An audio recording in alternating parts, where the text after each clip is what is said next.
வர வர வந்து மல்லி மேல நம்ம விஜய் வந்து ரொம்பவே அதிகமா கோவப்பட்டுக்கிட்டு இருக்காரு. பத்தாததுக்கு பார்த்தீங்கன்னா, மல்லி எந்த தப்பும் செய்யல அப்படின்னாலுமே வந்து விஜய் தேவையில்லாம மல்லியவே வந்து குத்தம் சொல்லிக்கிட்டே இருக்காரு. ஸோ இது வந்து பார்க்குறப்போ கொஞ்சம் வந்து கஷ்டமா தான் இருக்கு. ஏன்னா மல்லி வந்து எவ்வளவோ தூரம் கஷ்டப்பட்டு தான் நம்ம வெண்பாவ கண்டுபிடிச்சிருக்காங்க. சொல்லப்போணும் அப்படின்னா நம்ம மல்லி மேல எந்த விதமான தப்பும் இருக்காது. வெண்பா வந்து ரொம்ப ஆசைப்பட்டு கேட்டதுனால மட்டும் தான் அன்னைக்கு விஜயோட பேச்ச மீறி நம்ம வெண்பா கூட்டிட்டு போயிருப்பாங்க. அதுவும் ரொம்பவே சேஃப் அண்ட் செக்யூரா தான் கூட்டிட்டு போயிருப்பாங்க. ஸோ மல்லி சொன்னத மீறி வெண்பா வந்து இறங்குனதுனால மட்டும் தான் வந்து அவ காணாம போனா, அவள கடத்தவும் வந்து செஞ்சிருப்பாங்க. இருந்தாலுமே பார்த்தீங்கன்னா, நம்ம விஜய் வந்து ரொம்பவே வெண்பாவ நெனச்சு ஃபீல் பண்றாரு, வருத்தப்படுறாரு. கண்டிப்பா நம்ம வந்து வெண்பாவ கண்டுபிடிச்சு அவர்கிட்ட ஒப்படைச்சிடணும் அப்படின்னு நெனச்சு, ஆரம்பத்துலேருந்து கடைசி வரைக்கும் நம்ம மல்லி வந்து விடாப்பிடியா வந்து நெறைய வந்து போராடி இருக்காங்க. நெறைய விஷயத்த கண்டுபிடிச்சிருப்பாங்க. ஊரு விட்டு ஊர் போய்லாம் வந்து இந்த மாரி வந்து நெறைய பார்த்துட்டு கண்டுபிடிச்சிருப்பாங்க குழந்தைங்கள எல்லாமே. ஆனா நம்ம விஜய் இத எதையுமே வந்து புரிஞ்சுக்கவே மாட்டேங்கிறாரு. ஸோ அவ்ளோ ஈஸியா பார்த்தீங்கன்னா, நம்ம மல்லிய வந்து குறை சொல்லிக்கிட்டே இருக்காரு. இந்த விஷயத்த கொஞ்சம் அவாய்ட் பண்ணிட்டு, மல்லிய கொஞ்சமாவது அவர் புரிஞ்சுகிட்டு ஏத்துக்கிட்டா ரொம்ப நல்லா இருக்கும் அப்படிங்கிறது தான் நெனைக்கிறேன். வெண்பாவுக்கு திடீர்னு பார்த்தீங்க அப்படின்னா, என்ன ஆச்சுன்னே தெரியல. விளையாண்டுகிட்டு இருந்த பொண்ணு மயக்கம் போட்டு கீழ விழுந்ததுனால, ரொம்பவே பதறி போன நம்ம விஜய், மல்லி 2 பேருமே ஹாஸ்பிட்டல்ல கூட்டிட்டு போய் விட்டுர்றாங்க. டாக்டர் வந்து அந்த பாப்பாவ செக் பண்ணி பார்த்ததுக்கப்புறம், அவங்க பேரண்ட்ஸ வர சொல்லுங்க அப்படின்னு சொன்னாங்க. உள்ள போனோனே டாக்டர் கிட்ட வந்து நம்ம மல்லி வந்து கேட்குறாங்க, "என்ன டாக்டர் என்ன ஆச்சு என் பொண்ணு வெண்பாவுக்கு? அவளுக்கு ஒண்ணும் இல்லல்ல, அவள் நல்லா தானே இருக்கா?" அப்படின்னு கேட்க, "இல்லம்மா நான் வந்து உங்ககிட்ட முக்கியமான விஷயத்த சொல்ல தான் வந்து நான் வந்து கூப்பிட்டுருக்கேன். வெண்பாவோட நிலைமை வந்து பார்த்தீங்கன்னா, ரொம்பவே சீரியஸா தான் இருக்கு.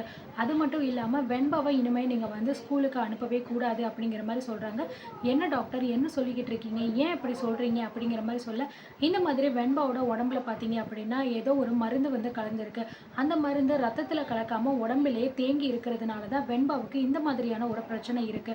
அதனால நீங்க உங்கள கண்ணு முன்னாடி வச்சு பார்த்துக்கிறது தான் நல்லது அப்படிங்கிற மாரி சொல்றாங்க. அப்போ வெண்பாவ எப்படி டாக்டர் நான் ஸ்கூலுக்கு அனுப்புவேன் அப்படிங்கிற மாரி சொல்ல, ஸ்கூலுக்கா?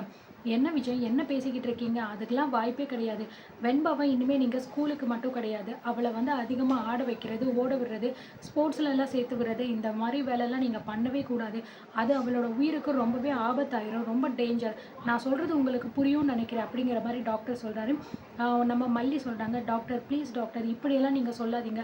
வேற யாராவது பெரிய டாக்டர் யாராவது இருக்காங்களா? இல்ல ஏதாவது ஃபாரின்ல போயிட்டு நம்ம இந்த இத வந்து சரி பண்ணலாமா?" அப்படின்னு கேட்கும்போது, கண்டிப்பாம்மா. நீங்க சொல்ற மாதிரி வந்து ஃபாரின்ல உள்ள டாக்டர்ஸ் எல்லாம் வச்சு சரி பண்ணலாம். ஆனா இது வந்து கண்டிப்பா சரியாகுமா அப்படின்னு நம்மளால சொல்ல முடியாதும்மா. ஏன்னா அந்த மருந்து வந்து ரத்தத்தில கலந்துருச்சு அப்படின்னா ரொம்ப நல்லது. இப்போ கலக்காம நம்ம வெண்பாவோட உடம்புலயே தான் தேங்கி நிக்குது. அதனால தான் இந்த மாதிரி பிரச்சனை இருக்கு. நீங்க ஒண்ணும் பயப்பட வேண்டாம். இப்போ நான் சொல்லிக் குடுக்குற மாத்திரை இது எல்லாமே வந்து நீங்க ரெகுலரா குடுங்க. ஒருவேளை நாளடைவுல இது வந்து சரியாகறதுக்கான வாய்ப்புகள் இருக்கு. ஆனா என்னால கன்ஃபார்மா எதையும் சொல்ல முடியாது அப்படின்னு டாக்டர் சொல்லிறாரு. ஸோ இதனால வெண்பாவோட வாழ்க்கையே பார்த்தீங்கன்னா கேள்விக்குறியான மாதிரி இருக்கு. இதை கேட்டு நம்ம விஜய் வந்து ரொம்பவே ஃபீல் பண்ண ஆரம்பிச்சுடுறாரு. "என்ன டாக்டர் நீங்களே இப்படி சொன்னா நாங்க என்ன பண்றது? வெண்பா ரொம்ப சின்ன பொண்ணு டாக்டர். இவளுக்கு இனிமே தான் வாழ்க்கை அப்படிங்கிறது இருக்கு. இதுக்கப்புறம் தான் அவ படிப்படியா நல்லபடியா படிப்புல, ஸ்போர்ட்ஸ்ல எல்லாத்துலயுமே முன்னேறணும் அப்படின்னு அவ்வளோ தூரம் அவ்வளோ ஆர்வத்துல இருக்கா. இப்படிப்பட்ட பொண்ண ஸ்கூலுக்கு அனுப்ப வேண்டாம். எதுவுமே பண்ணக்கூடாது. கண்ணு முன்னாடியே வச்சிருக்கணும் அப்படின்னா எப்படி டாக்டர் முடியும்?" அப்படிங்கிற மாரி சொல்ல, "நான் என்ன சொல்றது விஜய்? இருக்கிறத நான் உங்ககிட்ட வந்து சொல்லிட்டேன். உங்க பொண்ணு உங்க கூடவே ரொம்ப நல்லா இருக்கணும் அப்படின்னு நினைச்சீங்கன்னா, இந்த விஷயத்த நீங்க பண்ணுங்க. இல்லன்னா அதுக்கு மேல உங்க விருப்பம்." அப்படிங்கிற மாரி டாக்டர் வந்து சொல்லிட்டு வெளியில போயிடுறாரு. ஸோ இதனால வெண்பாவ நெனச்சு நம்ம விஜய் ரொம்பவே அழுக ஆரம்பிச்சுடுறாரு. "என் வெண்பாவுக்கு இப்படி ஆயிருச்சே!" அப்படிங்கிற மாரி சொல்லிட்டு மல்லி மேல மறுபடியும் கோவம் திரும்புது. "போதுமா, இப்போ உனக்கு வந்து சந்தோஷமா? பாத்தியா என் பொண்ணு வெண்பாவுக்கு என்ன மாதிரியான ஒரு நிலைமை ஆயிருக்குன்னு சொல்லிட்டு, எல்லாமே உன்னால தான் மல்லி." அப்படிங்கிற மாரி சொல்றாங்க. "என்னங்க என்ன பேசிக்கிட்டு இருக்கீங்க நீங்க? கோவத்துல நீங்க வந்து என்ன பேசுறீங்கன்னு உங்களுக்கே வந்து தெரிய மாட்டேங்குது. வெண்பா இந்த நிலைமை ஆனதுக்கு காரணம் நான் என்னங்க பண்ண முடியும்? அது கண்டிப்பா நீங்க கவலைப்படாதீங்க. வெண்பாவ எப்படியாவது நம்ம காப்பாத்திரலாம்." அப்படின்னு சொல்ல, "எப்படி காப்பாத்துவ? அதான் இவ்ளோ இது படிச்ச டாக்டரே சொல்லிட்டு போறாருல்ல, வெண்பாவ நம்ம கூட தான் கண்ணு முன்னாடி வச்சு பார்த்துக்கணும்னு. இதுக்கு மேல அவளோட படிப்பு, அவளோட ஃப்யூச்சர் இதெல்லாம் என்ன ஆகப்போகுது? இத நெனச்சாலே எனக்கு அவ்ளோ பயமா இருக்கு." அப்படின்னு சொல்லிட்டு பார்த்தீங்கன்னா, விஜய் ரொம்பவே வந்து புலம்புறாரு.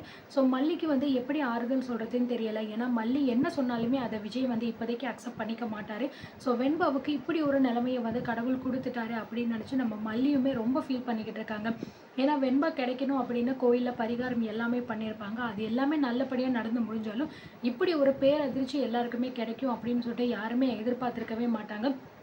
ஸோ இதுலேருந்து எப்படி அவங்க வெளியில் வர போகிறாங்க, வெண்பாவை எப்படி இதுலேருந்து காப்பாற்ற போகிறாங்க அப்படிங்கிறது தெரியல.